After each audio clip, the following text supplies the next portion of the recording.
The support of a Dazzling community. Without friends with Ehlers-Danlos that I have met online, I wouldn't have the energy or knowledge to advocate for myself.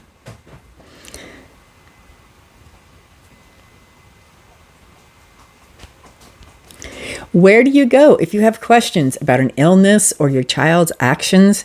What if you thought you might have a genetic connective tissue disorder and wanted to know more? Would you search for and join an online support group? I had been struggling with symptoms of an illness I didn't know much about.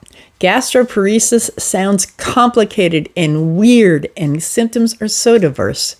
I just wanted to know if there were people out there like me who found eating to be something that was no longer able to do, like the rest of the world.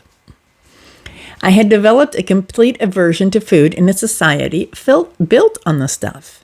I posted on Facebook. I posted on Twitter. I received pity and wonder and, of course, the expected, I wish I didn't want to eat. But no one understood. Then I searched for gastroparesis support groups. It wasn't too long before I found my people. Those people for whom food was a literal 4-letter word. It is a 4-letter word. But are support groups always supportive?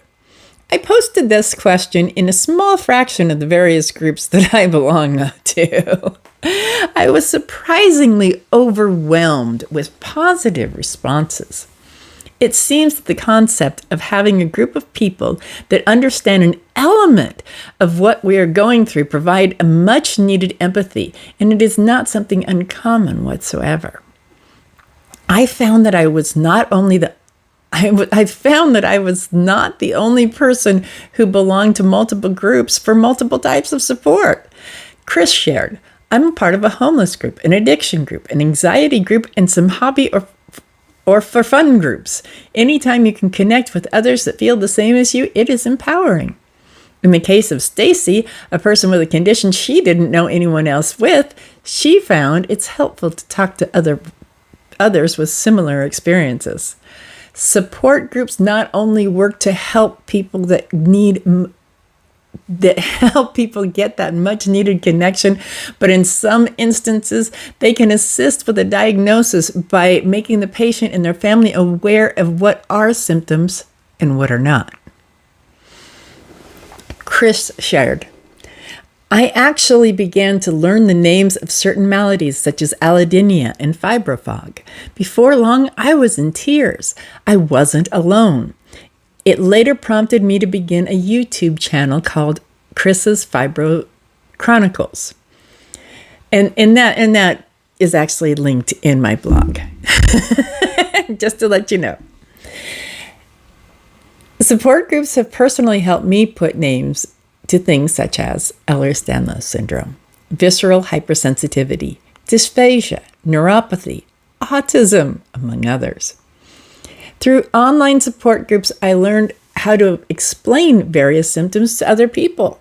That is something I've struggled with for years, explaining things my body feels.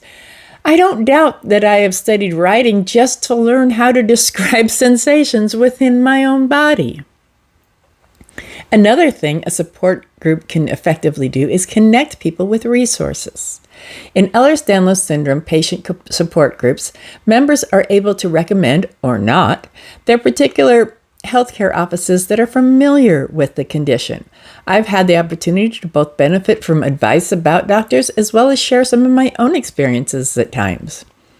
Whether you're in need of resources, a diagnosis, or just someone to bitch about your cane breaking, or your parent not allowing your wheelchair in the house, or your mother not listening to you about your pain, there is someone out there who has experienced the same thing.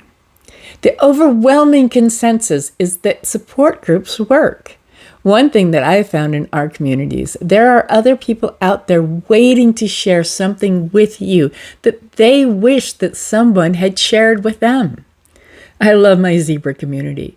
Without friends with Ehlers-Danlos that I have met online, I wouldn't have the energy or knowledge to advocate for myself. By learning how to advocate for myself, I then learn things that I feel I need to pass on. so others don't have to suffer as long as I did.